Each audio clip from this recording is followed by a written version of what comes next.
Welcome to Tencent's Q3 earnings breakdown. Just the usual disclaimer, I'm currently an investor of Tencent as well, so take my opinion for what it's worth and please do your own due diligence and analysis. This is not any buy-sell recommendation, but of course, if you were to personally ask me, I think for closer friends, you should know that I think most of all these Chinese big tech company, at least the two that I hold, Alibaba and Tencent, I think it's a pretty good buy, but who am I to judge and who are you to listen to a random guy on the internet? So generally speaking, I think many of all these Chinese headwind still weigh pretty heavily on many of these big tech companies because many of all these top dogs have already achieved the status and a degree of centrality where whatever happens to the Chinese economy, if the Chinese economy is booming, most of these businesses will boom alongside. But if they're experiencing some sort of headwind, slowdown, maybe some sort of challenges, then you can see that it's kind of reflected in their business as well. And this is not the first day that we know that China is experiencing some sort of turbulent times. So in the last few quarters at least, Tencent has also experienced pretty lackluster growth performance. I think just an overview in terms of their financial highlight, you can see that top line year on year, it's negative 2%. So it's not even a flat or a 1-2% increase, it's a negative 2%. So is that worrying? I think it's a debate for another day. We'll explain a little bit further in the later part of this video. So in terms of the specifics of each business segments, my highlights are pretty similar. Red color, it's bad. Green color is good. Yellow, pretty neutral. So across the board, you can see that it's all red. So domestic games is down negative 7%. Social networking, which is their WeChat business, is down 2% year on year. Online advert is down 5% year on year. They further split it up. For media, it's negative 26% year on year. This is probably because of the headwinds of many advertisers pulling back their spending, specifically internet companies and even the tuition business. And more importantly, fintech business is only 4% year on year. And why is it red color? Even though it's not negative. For those of you who forget, actually the cloud business is actually in this segment. So we will talk more about the cloud segment because it has been pretty sneaky from Tencent's management expectation because they have totally no numbers provided for the guidance of the cloud business. So thankfully, at least Alibaba will still separate out the cloud business and we can have greater clarity from that specific business segment. But for Tencent, it's a lot more opaque in that sense. But I think all else said, I don't necessarily think that this particular quarter is an extremely bad quarter. In fact, I think because expectations were so low, so they came in beating many of the expectations, at least from an investor's perspective. We hit rock bottom when people have zero expectations. And like Munger puts it, the lower your expectations, the less you'll get disappointed. And this is typically what's probably transpiring thus far.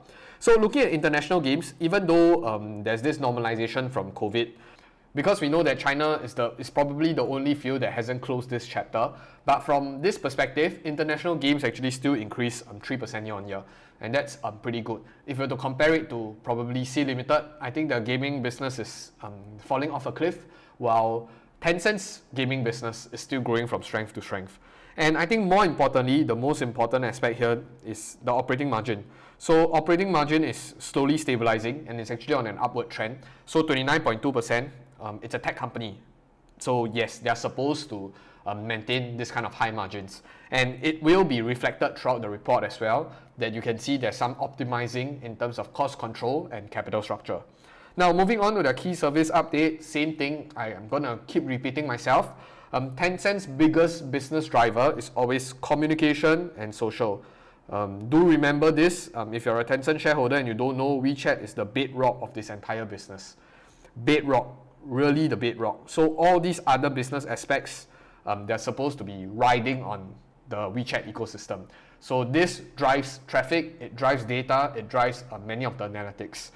Same thing, many of these are basically just patting themselves on the back. Number one here, number one there, number one in monthly active user, number two in service provider. The monthly active user of WeChat now is at 1.309 billion. Now moving on, they actually provide a very cute infographic in terms of how they've been benefiting or reaping the benefits of stabilizing their earnings and stabilizing their margins. I think firstly, from the perspective of revenue has been decreasing and it's slowly stabilizing.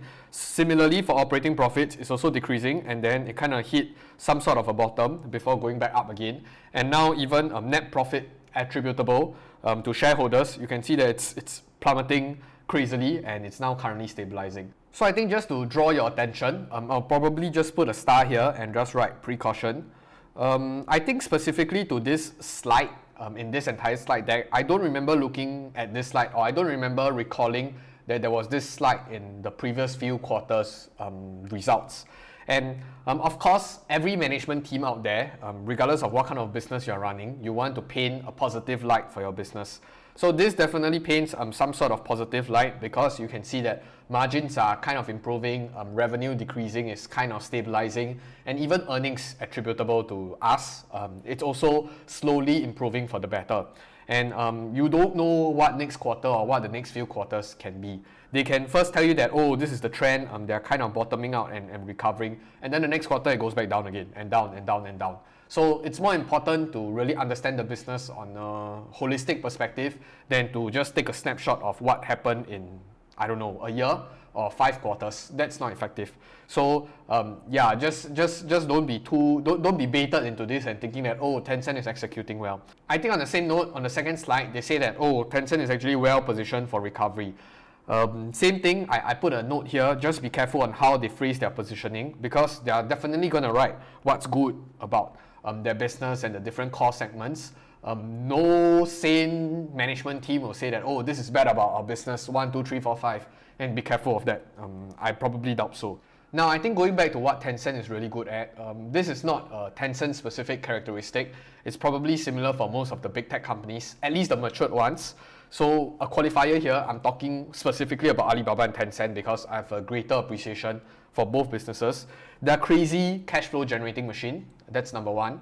Number two, they have a pristine balance sheet. They have a huge ton of cash. They're not going to go out of business. They have an incredible investment portfolio. And by incredible, I mean incredible.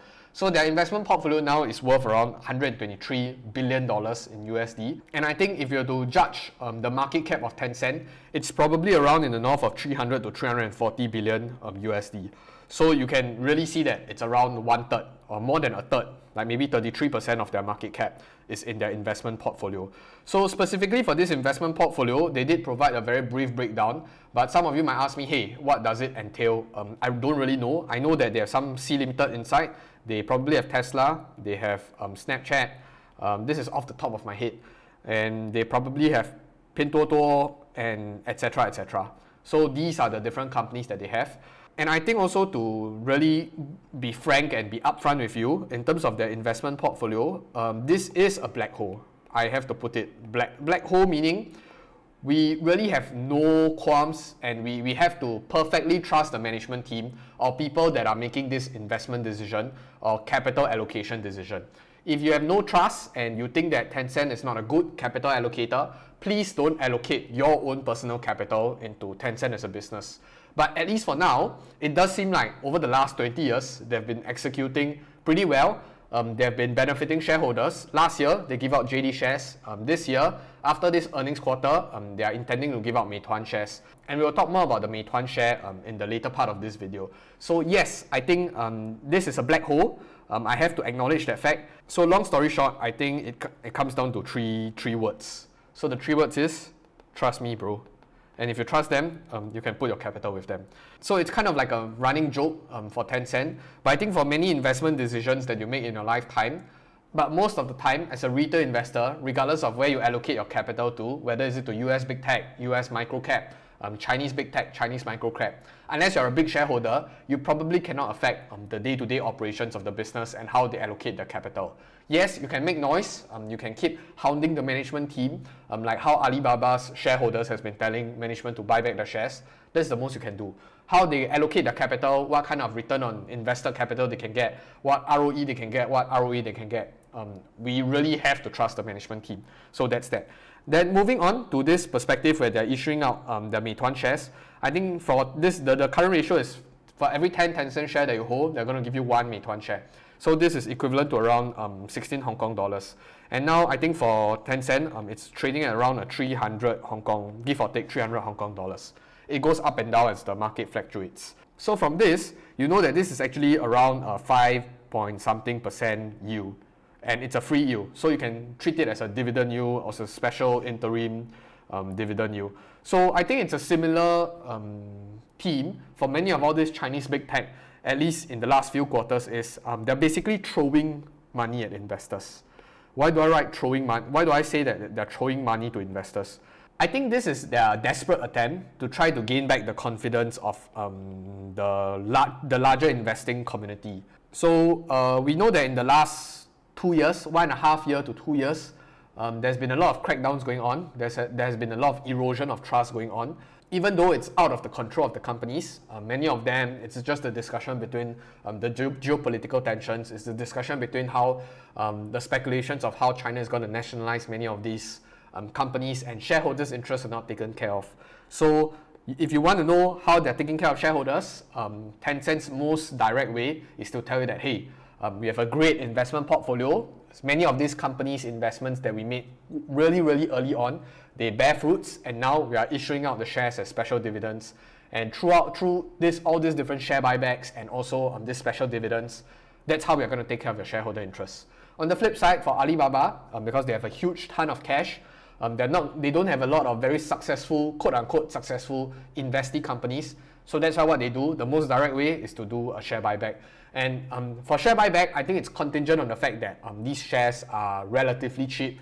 You don't want to buy back shares when the valuations are expensive. So at least for now, because of the crackdown, many of all these valuations have come down by at least 70 to 80%. So buying back at these levels, I think they're relatively safe from an investor perspective. Now, moving specifically into the different business segments, I think for value-added services, they did expect that the revenue from the music and gaming related live streaming services actually decrease, but the video account live streaming services actually increase. And like I said, even in my Alibaba earnings video, many of all this short form live streaming, see, even my pen is acting up on me, but many of all these short form live streaming things are coming up like crazy. It's just that the very big issue now is monetization. It's this M word, and a lot of them still haven't figured out the golden formula. For their domestic games, the revenue was actually down 7% year on year, but this is considering the fact that because they have a lower paying user headcount. And for domestic games, I think in the later part of this slide deck itself, they did talk about more on the recent ban in terms of minor gaming. On the flip side, I think for international games, they still managed to grow 3% year on year.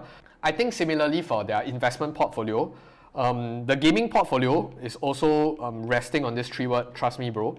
I personally am a little bit skeptical about the gaming business because it's an extremely cutthroat competition. Doesn't mean that you produce a hit game today, next year you are going to continue producing hit games. But at least for now, Tencent has proven, they have a proven track record. I'll give them that. They have a proven track record that they can keep pumping out great deal of content, great amount of very engaging games that people are willing to spend on them.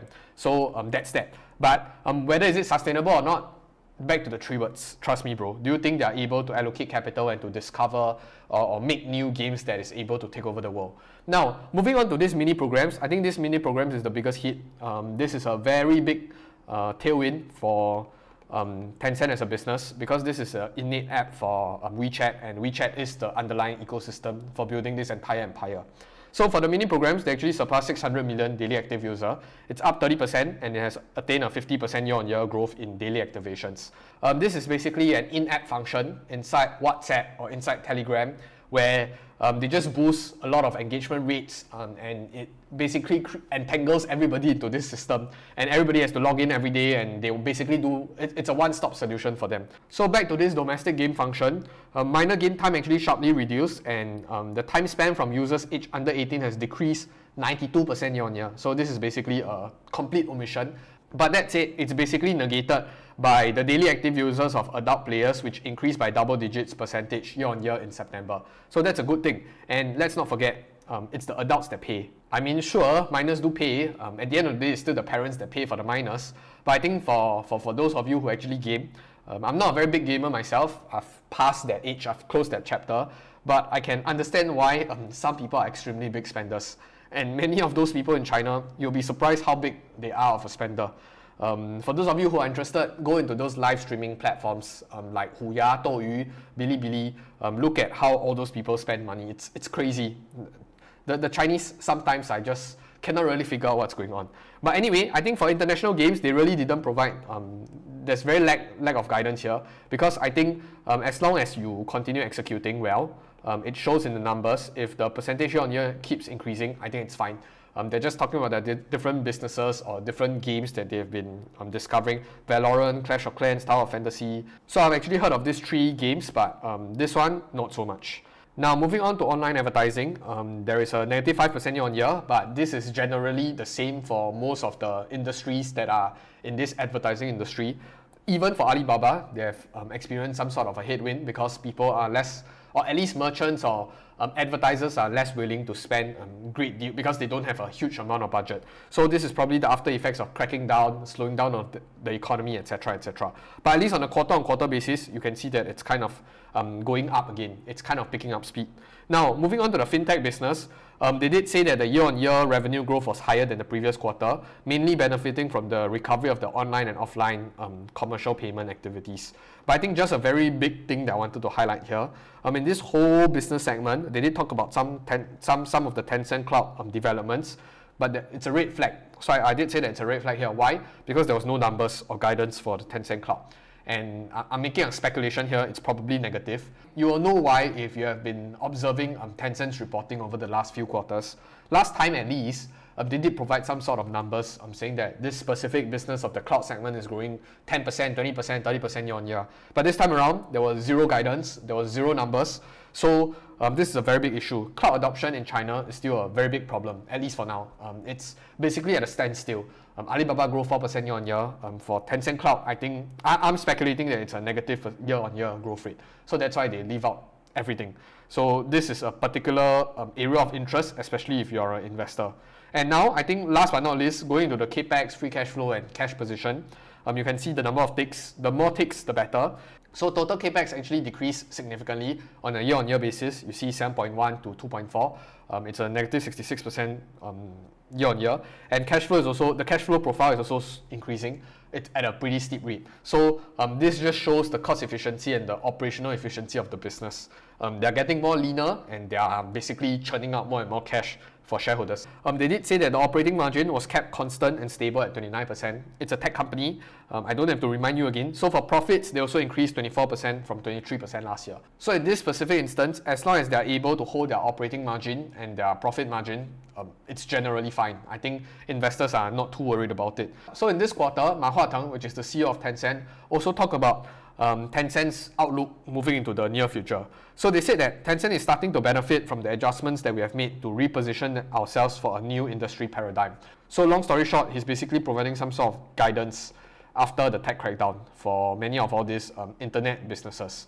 So they did talk about some sort of video accounts, some specific business segments, and how they're refocused in the core activities and controlling their cost growth. It's a similar theme for most tech companies. Because the internet sector was hugely damaged and abused by MNC, now they're focusing on the digitalization of many of all these offline, non-internet, like your financials, your healthcare, many of all these industries. And last but not least, of course, the goodies to shareholders. They're going to issue out the Meituan shareholding that has generated significant return. Now, not only are they issuing out Meituan shares as a special dividend, they're also repurchasing their shares aggressively. For those of you who do keep track of the share repurchases, because Tencent actually reported, I think on a daily basis, X amount of shares are being bought back. So this is around 1.5 billion USD. It's not a lot in the grander scheme of things because they have around a $300 billion MCAP. 1 billion, 2 billion in terms of every quarter buying. It's basically just to offset their share-based compensation. So it's not really something spectacular, but at least in this incremental share buybacks, you know that at least the management team or the CFO's perspective is it's undervalued. They think that there's a good return on capital for deploying cash in this format. Now, moving on to individual businesses. Just to provide some perspective, for the communications and social business, there are mini programs with a daily active user surpass 600 million, representing an increase of over 30% year on year. So their mini programs daily activation also increased by 50% year on year. So the adoption of the mini programs in key commerce categories such as F&B, apparels, department stores, where offline merchants and brands are increasing integrating their membership and loyalty programs. Like I said, the mini programs in the WeChat system is basically like a one-stop shop. For international games, I think Tencent as a business has made very good capital allocation decisions. Supercell, I think they were acquired in 2016 and they created a lot of your hit games like Clash Royale, Clash of Clans, etc. Many of all these strategy games just remain at the top of the rank and it still gathers a huge amount, a boatload of interest. So hats off to the team for being such a visionary and acquiring these businesses. Now, moving on to the last part, which is the most concerning part. So for cloud and the other business services, they didn't talk about anything. They just said that revenue declined slightly year on year. No percentage, no numbers. So since they're not going to give anything, many of all these commentaries, if you really read through it and try to pass through the information, this commentary you might as well don't include because we know that cloud adoption is experiencing severe headwinds.